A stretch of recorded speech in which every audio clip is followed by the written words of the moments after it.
Well, everybody, welcome to the next episode of the Smashing Brands podcast. I'm here with Bill. Bill, thanks for being on. My pleasure. So, you are the CEO and founder of, is it pronounced Apogee Results?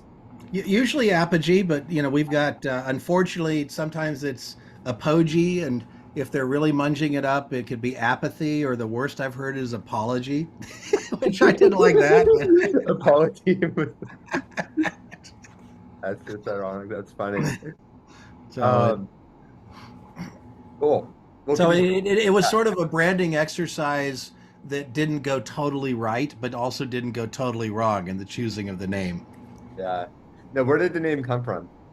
So back when I was founding it, and I've actually had three different versions, three different Inc. 500 companies over the years with the Apogee branding. But the initial impetus was um, I wanted an A name because, crazily enough, even in this digital age, if people are going to listicles, a lot of the web still ends up in an alphanumeric sort. And Yeah. I'm thinking, people will generally pick a couple from the top, pick one at the bottom, and kind of do a dart for like one in the fat middle, and you're still kind of, all things being equal, it's better to have an A name. Yeah. I didn't want to be triple A or Acme or Aardvark or something that was painfully obvious. Yeah. So I thought, and I and the apogee of an orbit is like the highest point of an orbit, and the perigee is the lowest point. And so I was kind of a geek, and I'm thinking, oh, okay, it's an orbit, which means iterative, which we're always kind of, lather, rinse, repeat.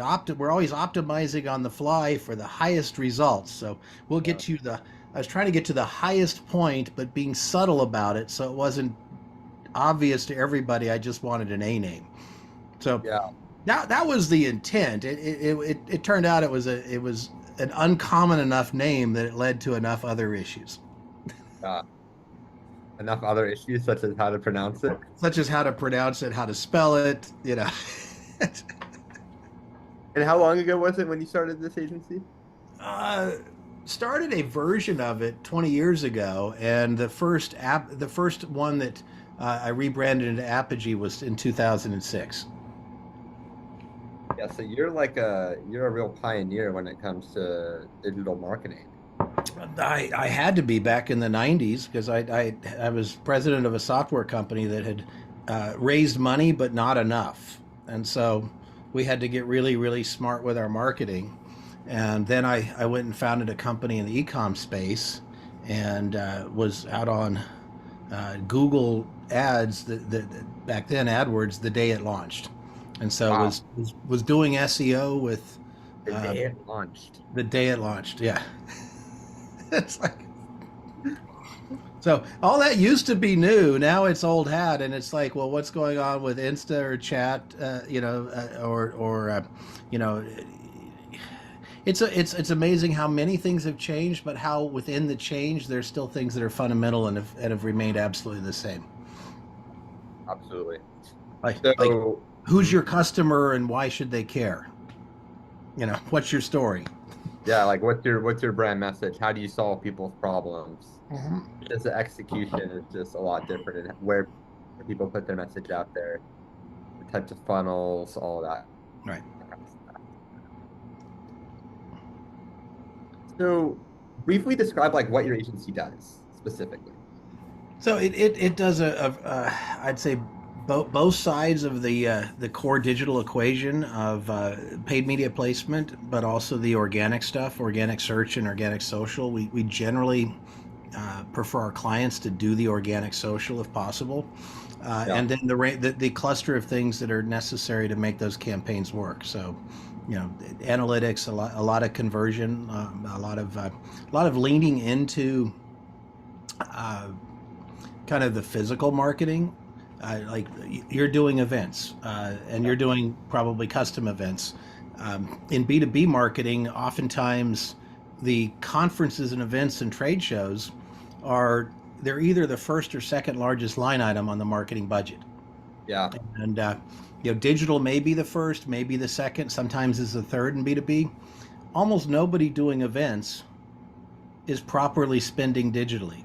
So one of the things we also like to really do is look for the integration points of marketing, of saying how do you bounce in and out of digital to physical, Yeah. and try to get a better win from creating those touch points, or even within digital. My goodness, a lot of times there's a person sitting in a cube and they run email, and there's a person sitting in the cube next to them and they run digital, and they might be BFFs and go out to lunch every day, but they don't talk. And so, when the person sends an email and someone clicks on it and Hmm. they go to a landing page, they're getting retargeted with generic ads, not ads that reflect the landing page they just hit. Right. And that's super common. I mean, ecom's figured this out. You go to ecom site and you put a dang pair of shoes in your basket, those shoes will follow you around the internet for a couple weeks. Yeah. B2B is like primitive by comparison. Yeah. Do you focus more on B2B than B2C? I'd say probably revenue wise, we're 50-50, but Interesting. client wise, we're probably 80-20 B2B, because B2B clients tend to be smaller. Yeah. They tend to be stickier, longer lived, uh, Hmm. and we're able to really add some differentiable value there. The challenge with B2C retailers is they're big, they're visible. Everybody's trying to poach them every 6 months, and there's also more of, because of their spend levels. I think there's more of a logical argument for over time taking more and more of it in house. Hmm. Yeah, it makes sense. But it's a great learning lab. I mean, Uh, with the spend levels of B2C, you can sort of rapidly test new things that are appearing on the digital landscape, and yeah. then put it through the lensing of, well, how might this transmogrify in a useful way to B2B? And so, folks who Hmm. are all B2B, and a lot of agents, like, so much of the digital world is people who've glommed onto one vertical, and they speak the thieves cant of, we do pools, or we do kairos, or we do this, and they're really good at selling because they Yeah. speak the lingo, but they're typically C players in terms of performance. And so Yeah. what we like about B2C is we end up bringing things to B2B probably 6 to 12 months before the people who only do B2B kind of catch on, How do you do that? by testing and learning about it first in the B2C world, and then Yeah. saying, oh, well, okay, well, everyone figured Insta's not going to work for B2B, or Snap won't work for B2B, or TikTok. Well, let's see. Well, these kinds of things do, and this might work in business to small business, which behaves a little bit like business to consumer. So just kind Yeah. of, it gets us up to, B2C gets us up to speed on the newer platforms, but also the newer features available in the legacy platforms Yeah. faster than someone who. And then the other thing about it too is the features that are rolled out on the platforms, with the exception of LinkedIn, but Mm. generally are rolled out uh, to a subset of agencies first, and then other agencies. So having a few big spending B2C clients kind of gets you preferred treatment to test things before they're out there for GA. Yeah. Yeah, that makes sense. What do you think was one of those things for B2C that worked really well that surprised you with how well it worked for B2B? I would think early on Facebook was definitely a surprise, Hmm. um, because everyone said it's just going to be B2C, and people are there Yeah. to do Scrabulous or Farmville or things like that, and Yeah. it's gone through many iterations since then. But um, one of the things that also kind of was a neat surprise was video ads on YouTube, Hmm. where people are going, oh, that's just people kicking around for entertainment. It's like, no, actually, people are going there to learn, Yeah, and a they're lot of there to people. learn about. And in fact, you can often get there's much less competition on Facebook for, or not Facebook, YouTube, for B2B than there is for B2C. So if you're the first person out there with quality video content, you can crush it Yeah. on YouTube. And as you get to younger demographics, um, they don't seem to enjoy reading as much. Hmm. They want to Yeah. watch. I mean, who wants to read a 7-page white paper? Yeah. Rather just Yeah. watch or listen to something. And and there's some fun things out there too, like you know one of the things that still almost nobody does is when they do a webinar, and webinars really came back, just like podcast 1.0 were a big thing, and then they disappeared, Yeah. and then they came back, and came back much bigger than they were in the first iteration. QR codes kind of did the same thing with the pandemic, but I still hate them. Yeah. and Either. I thought they were dead, and now they're back. But webinars were kind of the same way, and now webinars are like a key thing in a lot of the learning and training universe. But what's not happening is the environmentally responsible take your webinar post webinar to the chop shop and turn that 40-minute thing into 7 different 3-minute nuggetized YouTube clips, each around 3 or 4 key searches, and break it down into digestible nuggets and get code reuse out of that stuff. Yeah. Almost nobody does that, and no one's going to watch a 45-minute webinar. Well, some people will. Few people will watch a 45-minute webinar on YouTube, but almost anyone will, if they're interested in the subject, will listen to 2 or 3 minutes. Yeah, And that's there's so much interesting. content out there people just throw away. Yeah, what I found is that short form content really spikes that, well, gets that interest in the first place, and then you nurture them long term with the YouTube videos and stuff like that. It's like, hey, get them in, develop some interest, and then if they want to know more, they'll watch maybe a 10-15 minute YouTube video. And that's Yeah. like a good way to nurture the audience. Because it's like, okay, well, ideally you'd want them watching the long form because they're going to be more invested, but at the same time, you need to like show them that they You want got to to give watch. them some foreplay. Yeah, Or they, exactly. they don't they don't know, like, or trust you yet. It's a first date. You can't go out there right away Yeah, and yeah, say, "Hey, let's marketing and get dating, married. sales and Let's have a dating. Yeah, commitment." That's creepy. exactly.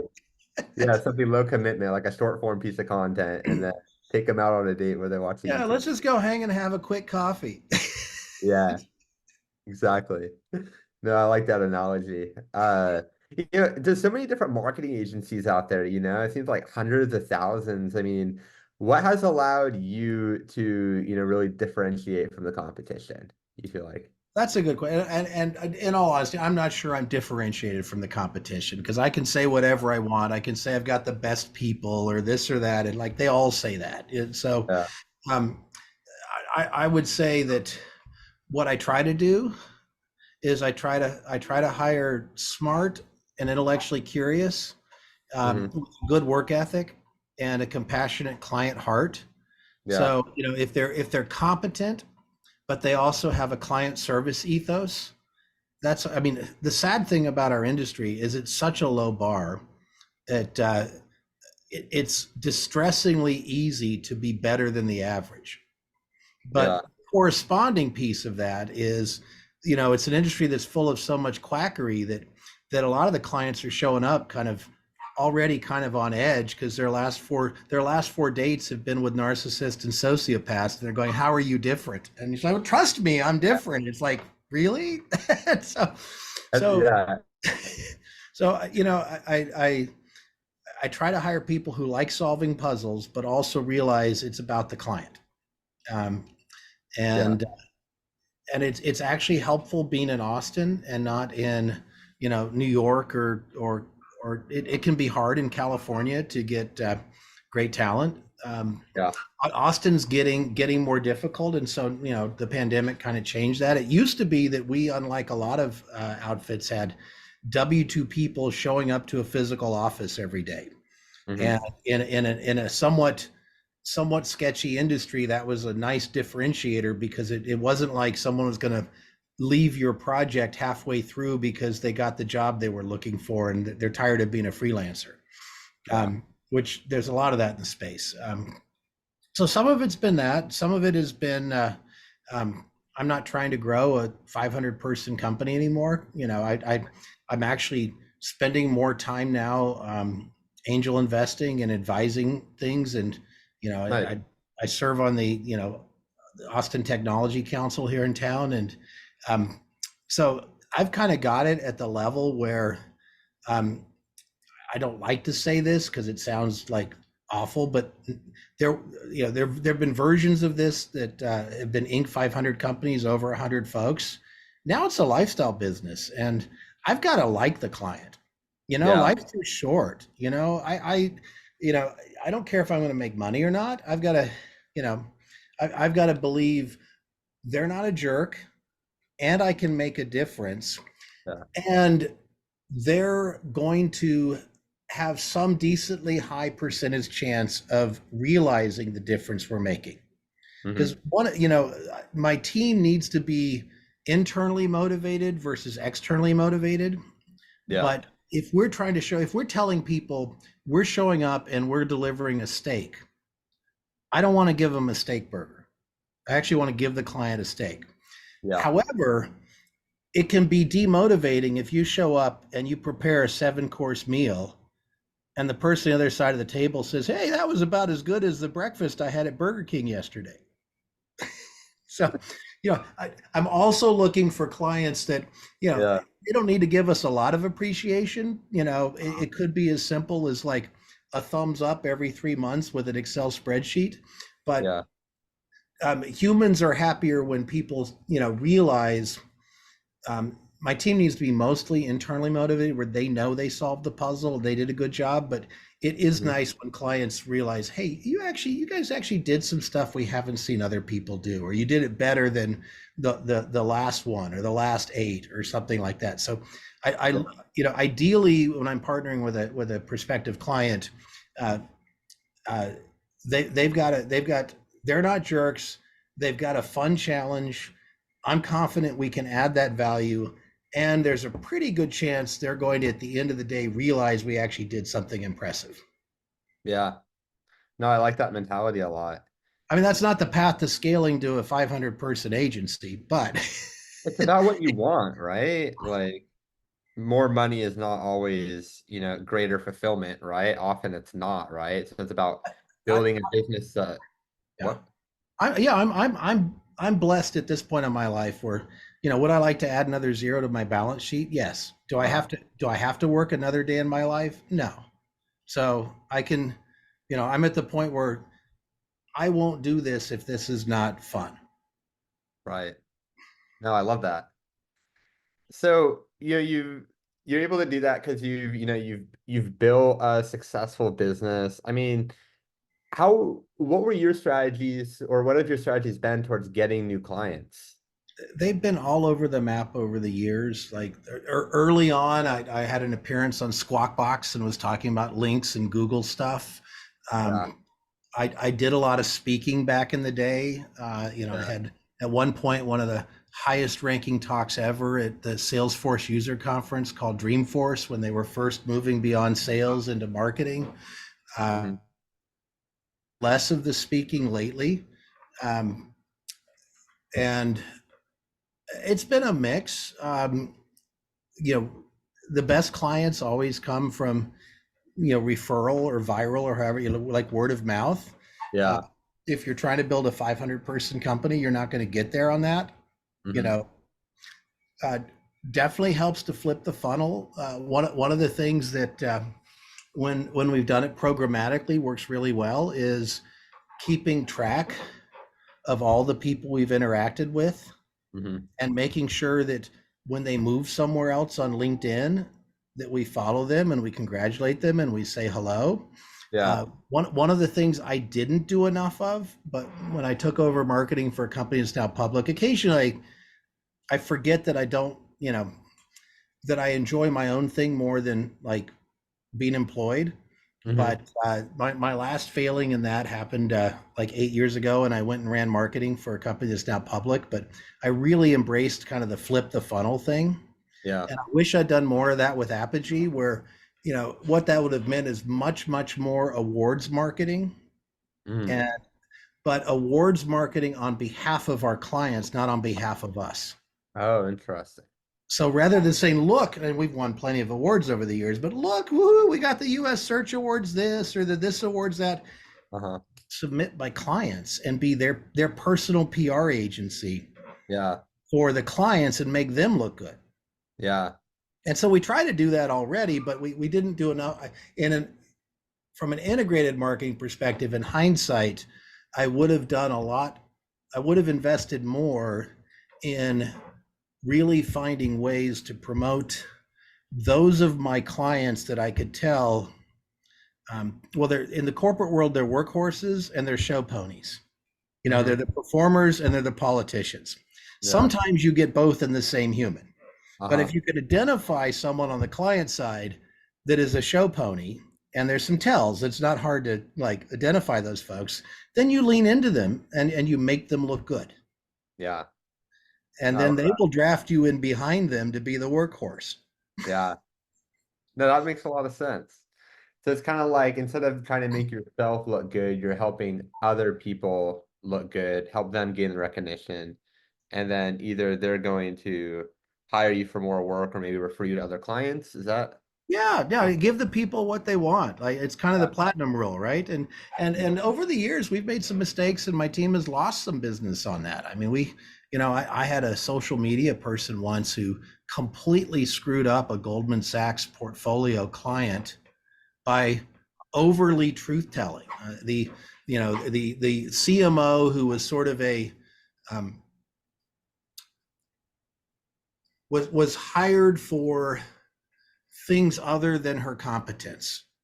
Um, had gone and purchased a bunch of social media followers and done a bunch of other things and like had really kind of munged it up. And there are ways of telling the truth without completely eviscerating the client. Yeah. It's like, and it's like, you know, and creating a transition path to hopefully get to reality before. And it's like, you know, this person on the client side was a show pony and had no idea how to get the work done. Yeah. So, the appropriate thing here was to build the bridge, put some trusses up to keep it from collapsing while we're backfilling and building the real bridge rather Mhm. than just like, you know, and I screwed that up because I should have been all over that client. But it's like Yeah. we're full of humans. We make mistakes, but Yeah. it's important to understand what does success look like for the client and who's who over there as well. Because our loyalty you know is to the client, and it's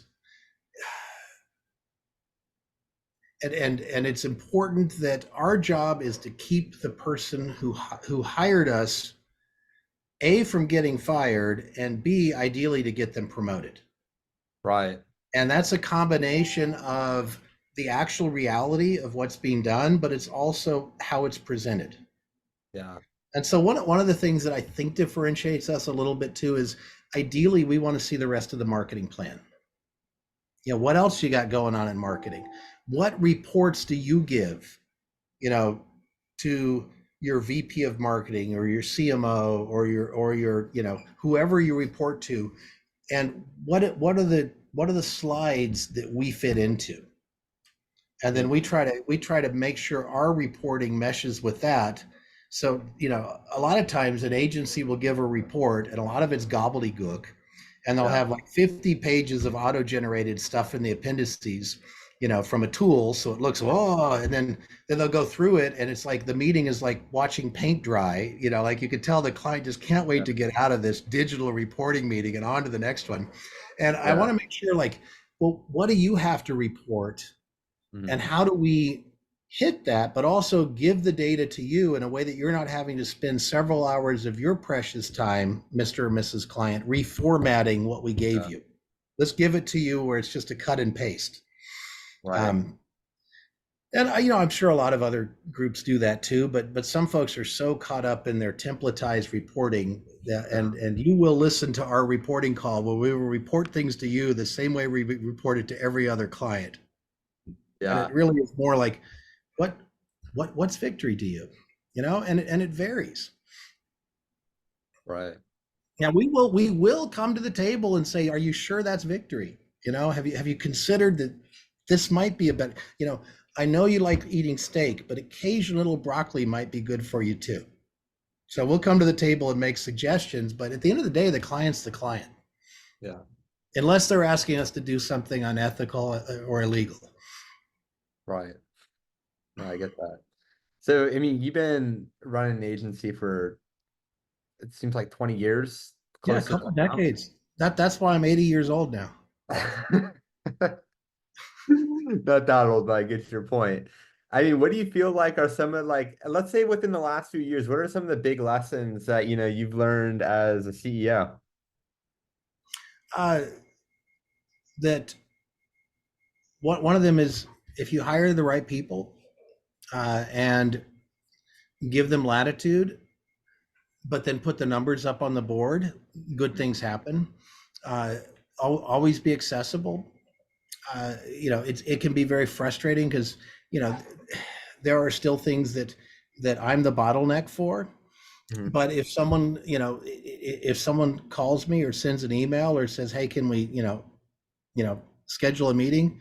Uh, the team and the clients always come first. So being available for them, Yeah, um, figuring out, um, pushing the team to where they're not just bringing me problems, but you know, they realize they get double and treble points for bringing me solutions as well as problems. yeah, Um, Understanding kind of where communication breaks down, where you can get from 1 to 20 people without a lot of process. Once you get north of 20, you start having to add process. When you get into the upper double digits and start approaching 100, there's a whole new level of process. So kind of understanding those places where the firm is at risk if you don't put in different processes or systems is something I've learned as a CEO. I've learned that if you want to grow, you never get out of sales. You're always in sales. yeah. Um, you're also always kind of in HR. Mhm. Um, people respond better when they see that you're actually in the game. Most people, um, they kind of want to know what's the vision, what's the purpose, what's the end game. Yeah, You're going to get better, you know, if you're looking for folks that are not just phoning it in and getting a paycheck. Um, it's okay to take some risks as a CEO mhm. because you don't want the folks who aren't aligned. It's not good for them. It's not good for you. It's not good for the clients. So Yeah. basically announcing, hey, we're in Newport and we want to go to Denver. Uh-huh. Well, if someone doesn't want to go to Denver, they need to hear that. Yeah. And there's some I've learned good talent is attracting good talent is much harder now than it was, I think, 10-15 years ago. um, but it's still very doable, and when you find it, uh, i I generally hire slowly because it's much better to be a little overworked for a while than it is to put the wrong person in a seat. I Mhm. mean, that's just so bad for morale. Like one bad piece of fruit can rot a whole group of the team. Of course, yeah. So it's better for the long-term health and morale of the organization. It's actually better to turn away business because you don't have capacity. Yeah. It is to say yes to everything and put the wrong machine in the factory that starts going AWOL, like Yeah. that killer robot in the Tesla factory recently or something. It's like, don't want one of those. Yeah. Of course. Well, what do you feel like is some of the, I love what you talk about as far as, attracting talent, keeping talent, all that. But, to be successful, what is some of like the interpersonal development work that you've had to do as a leader to run the type of operation that you do? My own work or my work with the team members, my Your work own, on myself or my work on them. the work on yourself. Well, some of it is to um, be healthy. Uh, Uh, you know, one of the things I try to do is I'm fortunate. I live on some acreage, and the sun comes up in my bedroom window, and I see the sunrise over the valley, and I just like, how can I not be grateful? So I like to start my morning out like, I'm grateful. At the end of the day, maybe some things have happened and I'm not so grateful. So I kind of try to go through that again. Yeah. Certain amount of being physically fit. Uh, definitely, um, definitely looking for opportunities to do servant leadership, and when that comes to the team, it's really ideally, at least every 3 months, and I fail on this. I don't do enough of it, but like sit down and do a check with them. Like how are you doing vis-a-vis where do you want to be, and how are you tracking vis-a-vis that, and how are we tracking vis-a-vis helping you to do that, and what could we do better? I mean, one of the things that a couple of years ago when I was still a little bit more in growth mode, and um, that I actually loved doing was getting my team members set up to be speakers and content creators and promoters in their own right and build their own personal brands. The ones who wanted to do that. Yeah. There's some who, that would be like, punishment. Like, oh my gosh, you're going to make me speak? Yes, yes, you're on probation. You must speak. Like some people hate that stuff. It's like, no, can I go to my dark room and have a timeout and just solve puzzles? So some of it is kind of what's their personality type, but figuring that out, taking the time to figure that, and then, where possible, like, um, if they're getting the work done, I don't really care, where they're doing it and how they're doing it now. Like we had a person who was doing really, really good link building with us, and she ended up with a boyfriend in Barcelona, and she said, "Hey, can I do it from there?" And it's like, well, do you think he's worth it? She said, yes, I do. I said, well, then by all means, go do it from there. And turned out Yeah. it turned into a marriage. So it was worth it. And it didn't, the stuff she was doing, it didn't really matter when and where it was being done, as long as it was being done.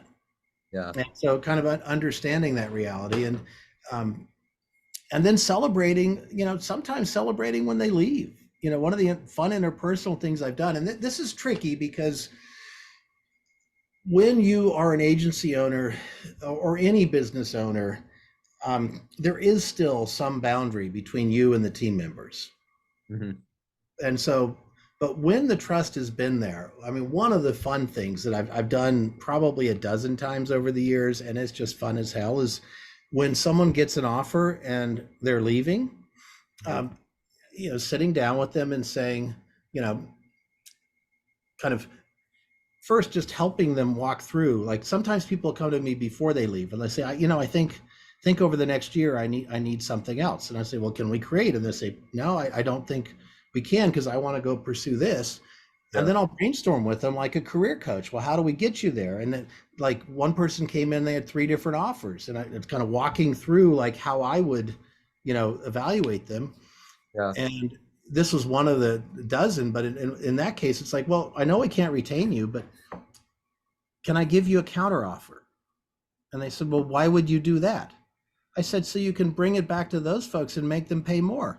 Oh, that's nice. That's cool. And they said, whoa, well, that might jeopardize my offer, because they were kind of an introvert. And I said, look, do it this way. Just go back and say, hey, new firm, you're the thing I really, really want to do. And I'm passionate about this. And there's probably nothing you can do. And I'll probably go work with you anyway. But my current employer did this. I mean, could you just go check and see? But I'm still very passionate about this. And they Yeah. came back and offered 20,000 more. Jeez. And Yeah. I'm That's looking at like, cool. I don't want people to steal my folks, but when they do, I freaking want them to pay through the nose for it. Yeah. I love that. I haven't heard of that before, but that's a great idea. And I want, if someone's leaving me, to leave going, damn it, I really feel good about how I left, and they really did me a solid, because Yeah. you know what, at some point these people are going to get tired of doing this work, and they're going to want to hire someone to do it. Yeah. And our alumni base, it's not necessarily known nationally, but we've pretty much built, whether because we were hired directly or my people were poached for the internal team, we've Mhm. pretty much built just about every successful company that had a digital component Mhm. in Austin, Texas, and hundreds of places, hundreds of other cities too. But the core ones in Austin were pretty much all built on the back of our digital talent. So it really is kind of, you know, you never really know when you cast bread on the waters or set a trot line where it's going to come back. Mhm. But treat it like a relationship and not like a transaction. Like, Yeah. am I going to be competitive? Yes. Did when I was younger, did I play Risk? Yes. But I don't Mhm. want to play Risk in such a way that people don't come back the next week. Yeah. Or when they come back, they're holding a grudge. Oh, you crossed the line from South America to North America. I'm never going to trust you again. So it's kind of it's playing the long game, which means kind of don't be a jerk. Yeah. I'm with you on that.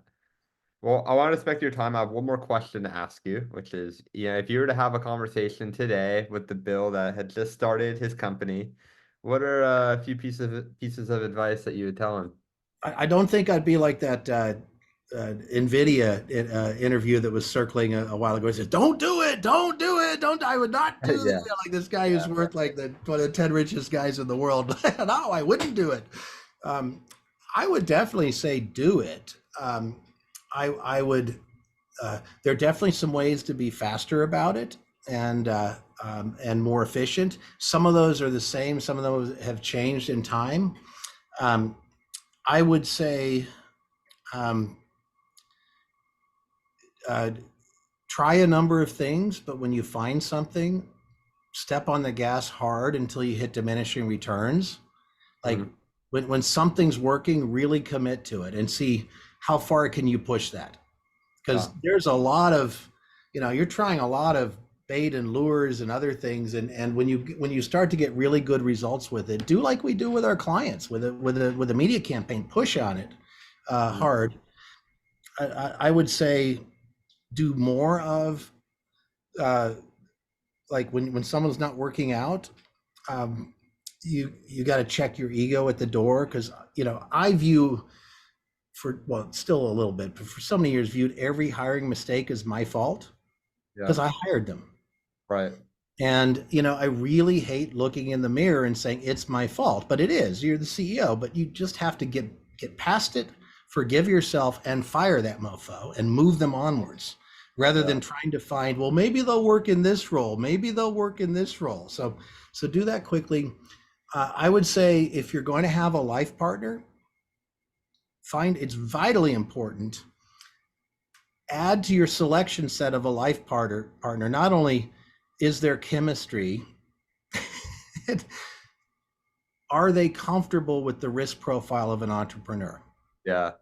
From a life advice perspective, if I were to go back and get a PhD Mhm. in business, one of the fascinating possible topics would be how much wealth was not created because people chose poorly in their life partner. Because Yeah.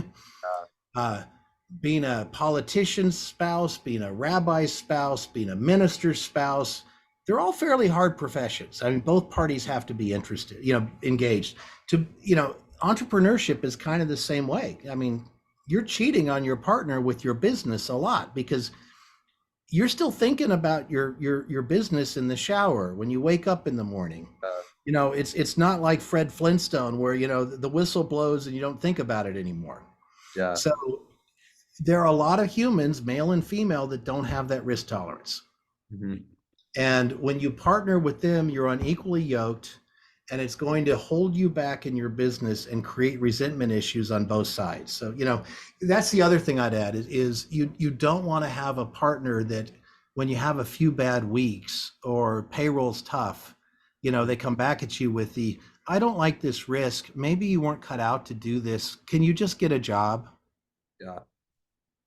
Because you're taking enough slings and arrows and rocks and spitballs and all that. in the business world, just going out there and doing battle every day, you don't want the daggers coming at you from behind on the home front too. And Right. that a lot of folks in their 20s and 30s, it doesn't even cross their mind when they're looking at mate selection to screen on that criteria. No, I think that's really important, and it's important to have that conversation. So no, I appreciate all the knowledge and wisdom that you've shared, Bill, and for being on the podcast. Is there a good place for the audience to follow you?